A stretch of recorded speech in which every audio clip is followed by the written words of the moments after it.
गुरु गोविंद दो खड़े, काके लागू पार। बलिहारी गुरु आपने, गोविंद दियो बताए। गुरु शिष्य बधिर अंध कालिखा, एक न सुने एक नहीं देखा।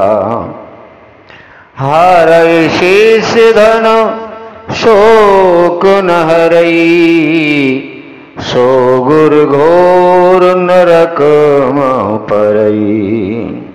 अर्थात गुरु शिष्य का परम दिव्य संबंध है। शिष्य का एक ही धर्म है कि वह अपने गुरु के शास्त्रों से प्रमाणित वचनों को सुने और अपने हृदय में धारण करे। अपने जीवन को सुखमयी करने के लिए उन दिव्य उपदेशों को अपने जीवन में उतारे, तभी जीव का कल्याण होता है।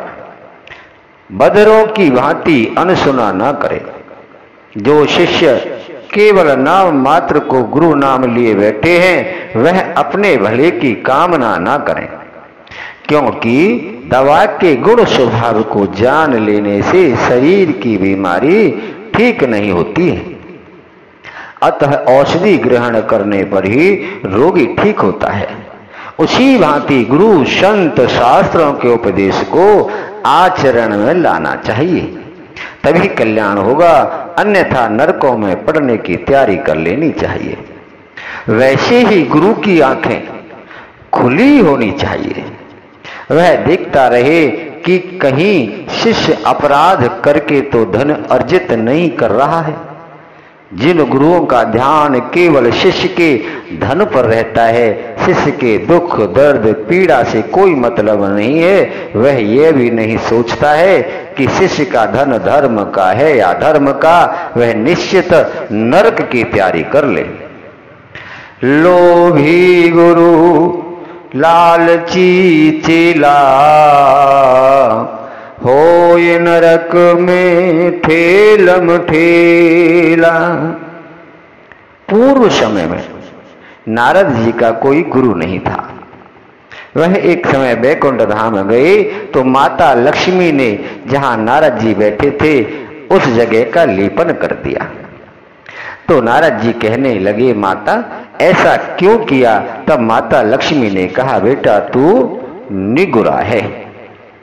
तब नारद जी ने कहा, माता लक्ष्मी मैं किसे गुरु बनाऊं? तो माता ने कहा, प्रातः कुटिया से जब चलो तो जो प्रथम व्यक्ति सामने आए उसे गुरु स्वीकार करना।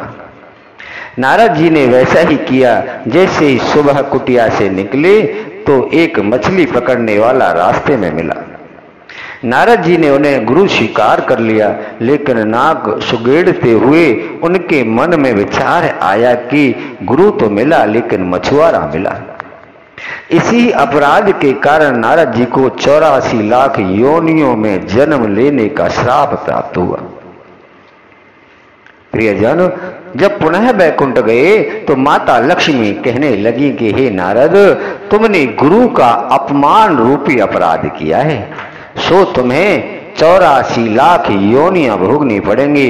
तब तो नारद जी घबराने लगे और कहने लगे, हे माँ मेरी रक्षा करो तथा यह बताओ मेरा उद्धार कैसे होगा।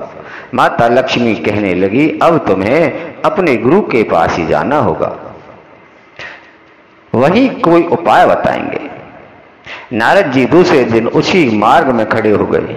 जैसे ही गुरुदेव आए दोनों चरण पकड़कर बैठ गए। कहने लगे, मुझे 84 लाख योनि में जाने का श्राप मिला है, आप मेरा कल्याण करें। गुरु तो दयालु होते हैं। तत्काल समाधान किया कि हे पुत्र, आप पृथ्वी पर 84 लाख जन्म लिखो। नारद जी ने 84 लाख योनियों के नाम लिख दिए। तब गुरु ने कहा, लोटपोट होते हुए इन योनियों को पार कर जाओ। नारद जी ने वैसा ही किया तथा 84 लाख योनियों से मुक्त हो गए। तब तो नारद जी अपने गुरु के चरण स्पर्श करने के लिए जैसे ही झुके, एक आश्चर्यजनक घटना घटित हुई। वहां कोई मछुआरा नहीं था, स्वयं वैकुंठ नाथ खड़े थे।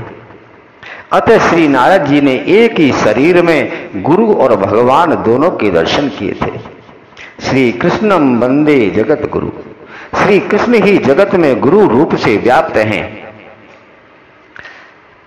जगत, जीव और परमात्मा, इन तीनों को ना जानना अंधकार है। जो इस अंधकार को मिटा दे वह गुरु है। पुत्र और शिष्य को अपने से श्रेष्ठ बनाने का विधान तो है, पर अपना गुलाम बनाने का विधान नहीं है। अतः गुरु शिष्य पर दृष्टि रखे, उसके धन पर नहीं। संसार में उत्तम शिष्य दुर्लभ है, गुरु नहीं।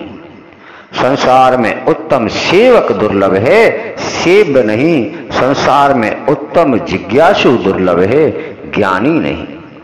संसार में उत्तम भक्त दुर्लभ है, भगवान नहीं। श्री कृष्णम वंदे जगत गुरु।